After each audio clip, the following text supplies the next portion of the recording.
અમરેલી લોકસભાની બેઠક પર ઉમેદવારની પસંદગીને લઈ ફરી કોંગ્રેસમાં કોકડું ગૂંચવાયું છે। ઉમેદવારની પસંદગીને લઈ કોકડું ગૂંચવાતા વિપક્ષના નેતા પરેશ ધાનાણી સહિત અમરેલીના 4 ધારાસભ્યો દિલ્હી પહોંચ્યા હતા અને રાજ્યસભાના સાંસદ અને કોંગ્રેસના વરિષ્ઠ નેતા અહેમદ પટેલ સાથે બેઠક કરી હતી। બંધ બાણે તમામ દાવેદારોએ અહેમદ પટેલને મળ્યા હતા। ચર્ચાના અંતે દાવેદારોએ આખરી નિર્ણય અહેમદ પટેલ અને પરેશ ધાનાણી પર છોડ્યો છે।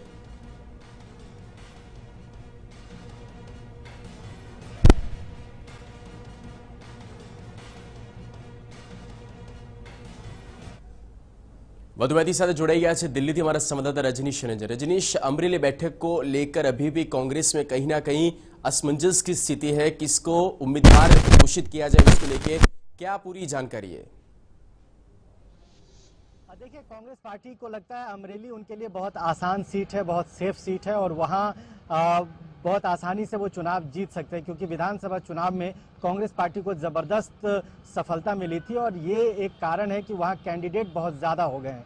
कांग्रेस पार्टी के लिए अमूमन हर सीट पे 1 से ज्यादा कैंडिडेट थे, लेकिन अमरेली में 3-4 ऐसे उम्मीदवार हैं जिनकी दावेदारी बहुत मजबूत है और ये सभी वहां अलग अलग कंस्टिट्यूएंसीज के विधायक हैं, धारासभ्य हैं, चाहे वो वीरजी ठुम्मर हो, प्रताप दुधात हो या फिर जेवी काकड़िया हो। ये तमाम लोग कहीं ना कहीं अपनी दावेदारी जता रहे हैं। खुद परेश धनानी भी अमरेली से आते हैं, वहां से वो एमएलए हैं और लीडर अपोजिशन है गुजरात असेंबली में, तो हो सकता है उनकी भी अपनी दावेदारी हो, लेकिन दावेदार बहुत ज्यादा है और सबकी दावेदारी बहुत मजबूत बताई जा रही है। और यही वजह है कि लगातार दिल्ली में स्क्रीनिंग कमेटी और सेंट्रल इलेक्शन कमेटी की बैठक में अमरेली की सीट को लेकर कैंडिडेट तय नहीं हो पा रहे हैं।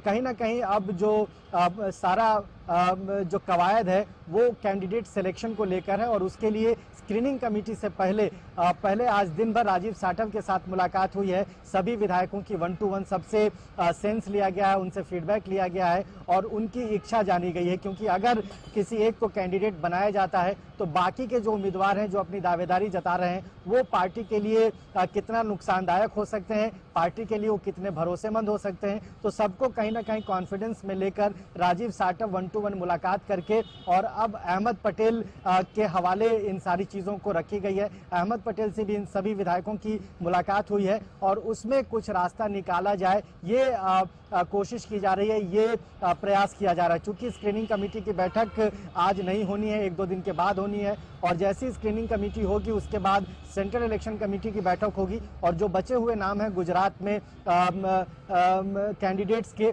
उनके अनाउंस किए जाएंगे, क्योंकि 4 अप्रैल को ही आखिरी डेट है नॉमिनेशन फाइल करने के लिए और आज 29 तारीख हो गई, तो बहुत कम समय है और उम्मीदवार को बहुत ज्यादा समय नहीं मिल पाएगा कैंपेन करने के लिए, तो किसी न किसी रूप में उनकी परेशानी और बढ़ेगी। तो कांग्रेस पार्टी भी इस बात को लेकर बहुत ज्यादा चिंतित है और ये एक ऐसी सीट है जहां पर वो कैंडिडेट तय नहीं कर पा रहे हैं, क्योंकि उम्मीदवारी 1 से ज्यादा है और सभी उम्मीदवार अपनी अपनी मजबूत दावेदारी पेश कर रहे हैं। तो ऐसे में अब जो गोल है वो अहमद पटेल के हाथ में, उन्हें तय करना है और वो किस तरीके से इसमें रास्ता निकालते हैं वो देखने वाली बात होगी। लेकिन जो भी रास्ता निकलेगा वो स्क्रीनिंग कमेटी और सीईसी से होते हुए वो अनाउंसमेंट तक पहुंचेगा, तो उसमें हमें लगता है 1-2 दिन का और इंतजार होगा शायद। लेकिन अमरेली को लेकर कांग्रेस पार्टी की मुश्किलें बहुत ज्यादा बढ़ती हुई दिखाई दे रही है, लगातार जो उम्मीदवारी है वहां से बढ़ रही है। जी बिल्कुल रजनीश, शुक्रिया ये पूरी जानकारी और अपडेट देने के लिए। तो अमरेली जे लोकसभा सीट है तेमां 1 થી વધારે દાવેદારો છે जो તેમની ઉમેદવારી બતાવી રહ્યા છે। જોવાનું રહેશે કે આખરે કોણ એ ઉમેદવાર હશે જે અમરેલી લોકસભા સીટ પરથી કોંગ્રેસ તરફથી લડશે।